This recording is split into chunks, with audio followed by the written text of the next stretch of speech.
Би өнері. Музыка әлеміне елітіп, жанға жайлы әуенге еріксіз еріп қимылдаудан басталатын құдіретті өнер. Ес білмейтін баланың өзі музыканы естісе ырғала қозғалып, өзінше бір би билейді. Яғни, баланың бәрі биші болып тумаса да, билеуге икемді туатыны сөзсіз.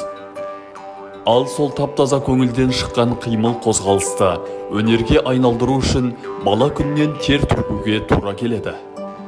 Бұл өнерді сүйген бала нағыз өнерпаз болу үшін алғашқы қадамынан бастап нық басуға талпынады, көп еңбектенуге дағдыланады. Уақыт өте келе еңбектің нәтижесін, жеңісін көре бастайды. Ең бастысы еңбек бәрін жеңбек дегенге көз жеткізеді.